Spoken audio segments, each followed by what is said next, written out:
Hi, everybody. So, today I just wanted to go over basically how to reverse engineer your goals. We're kind of in the middle of November now, November 18th, and I am just wanting to basically reevaluate the goals that I had for the year and figure out what I can really do in the last 6 weeks to get the most out of the the year, really, so to get the most out of 2018. So I just wanted to go over some examples for you when it comes to goal setting and what you want to kind of be looking to do and how to break down your goals to make sure that you are able to achieve them. So, whenever you are setting goals, I like to kind of follow the SMART goal outline, which is that your goals are specific. So basically, that you know an exact number that you're trying to achieve or an exact outcome that you're wanting to have, that they're measurable. So this is basically that you're able to actually figure out what percentage you have, achieved of your goal, or if you're at what point you have completed your goal. So for an example, if you're wanting to make X amount of dollars or lose X amount of weight, you have a number associated to that. So it's really helpful to be able to measure it with something. If it's something that's not quite as tangible, then you can think of other ways to measure your success. But it's just really important that you determine what that is before you start. It's also really important that your goals are achievable.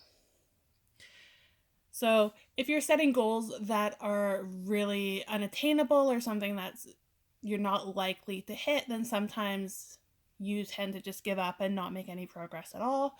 So it's really important that when you are setting goals that it is something that you can feasibly do. So don't say you're going to lose 50 pounds in 3 months because you probably won't. Set something that's healthier and more attainable, and you are more likely to succeed and continue with it rather than giving up. You also want to make sure that the goal is relevant. So, what we mean by this is that it's something that has relevance in your life, it has meaning to you. There's a reason why you're doing it, and you have a why behind it. If you don't have a why, then again, it's going to be really hard for you to stick through it once your initial motivation has worn off. And then also that it is timely. And when we're saying timely, it's really just that you have a specific time frame that you want to accomplish your goal by. So it can be that you have an end goal and that's a year from now, or it can be that you have broken it down into smaller goals, which I do recommend doing. And then maybe you have like a goal to accomplish each week or a goal to accomplish each month that then feeds into a larger goal that also has a time frame. So basically, the whole point of this is making sure that what you're doing, there's a point behind it and that it means something to you, that you can really measure your success, and it's something that you are able to do within a certain time frame, and it's really specific. So you know exactly what you're trying to achieve. If you're not specific, then again, it's really hard to kind of stick to that, because how are you supposed to achieve something when you don't even know yourself exactly what you're trying to achieve? So I just wanted to do kind of a little bit of reverse engineering with you for some of the goals that I have. So again, like I said, today is November 18th, and we've got pretty much almost exactly 6 weeks left in the year. So all of the goals that I am doing today with you, basically, I'm looking to accomplish those by the end of 2018. So I have 6 weeks to do them. So, for example, for health, I am looking to lose 12 pounds. And 12 pounds for me is about 5% of my body weight. I'm just getting back on track with losing weight and kind of taking control of that part of my life again. It's kind of gone off the handle a little bit lately. So for me, I'm looking to do 12 pounds, which is 5% body weight loss, and that is 2 pounds per week. And that's what I would have to do, and that's really attainable. Healthy body weight is generally around 1.5 to 2.5 pounds a week.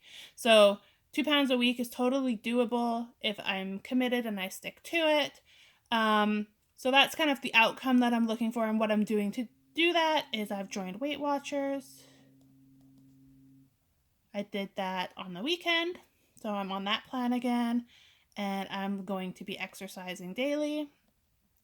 Nothing too intense, but just I want to get my body into the habit of moving every day. You are supposed to do 30 hours a day, 30 minutes a day. So just getting my body in that routine, even if I'm sore, going for a walk, if that's all I can manage, then that's what I'll do.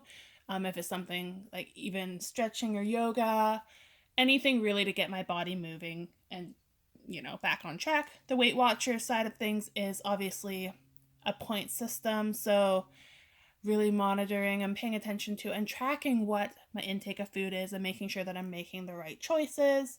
And if I'm making the wrong choices, being aware of that and being able to change that moving forward.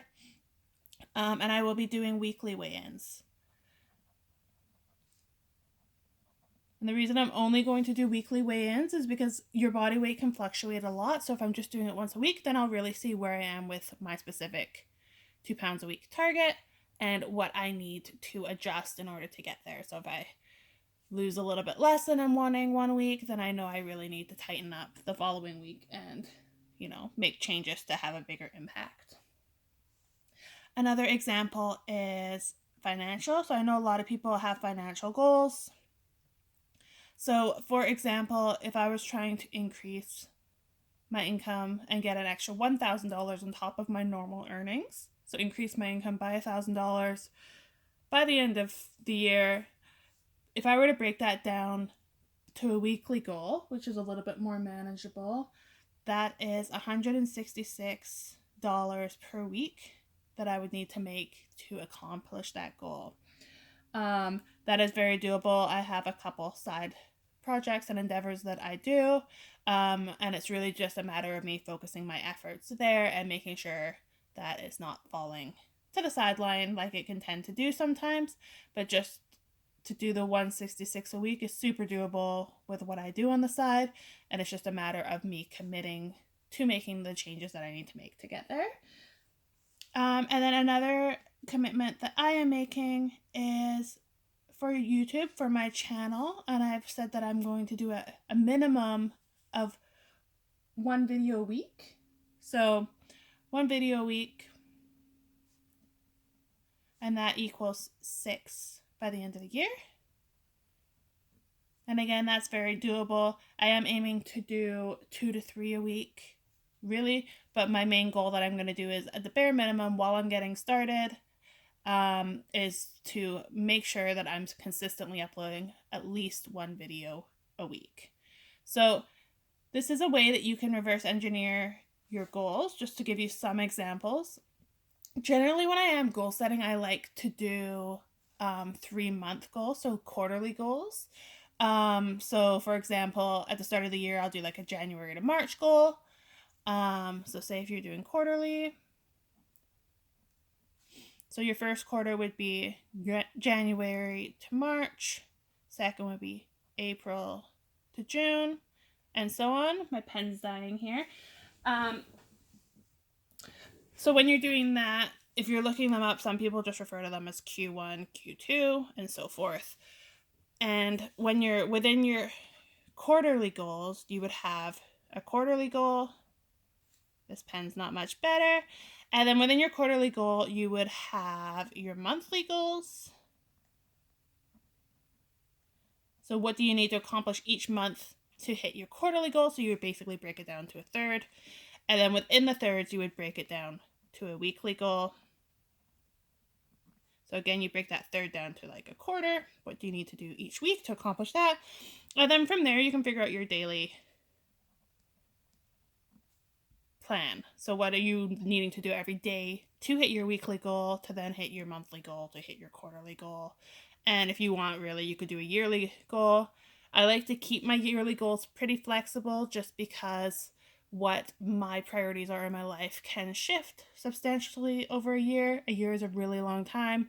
So I generally do like a really vague yearly goal. Like my goal for this year, 2018, was a huge one for me, was to do a road trip across Canada, which I did do in the summer. I took 2 months and just drove from the west coast where I live in Vancouver to the very east coast of Canada. Something I've wanted to do for years. That was a huge goal for me. but obviously a lot of things needed to line up for me to accomplish that goal. So that was something that I would do as a yearly goal.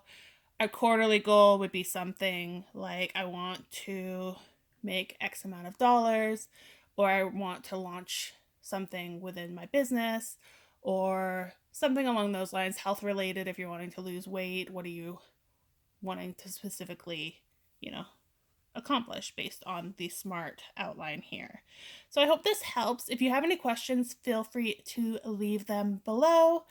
And please do subscribe and like the video if you're interested. And if there's any other types of videos that you're looking or that you'd be interested, or if there's any other types of videos that you'd be interested in seeing or getting my insight on, definitely do leave them in the comments below, and I will read through all the comments and put out content that you would like to see.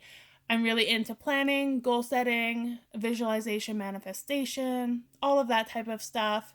So anything of that that really piques your interest, let me know.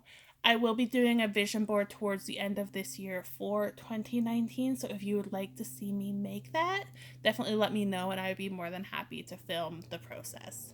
Have a great day, everybody.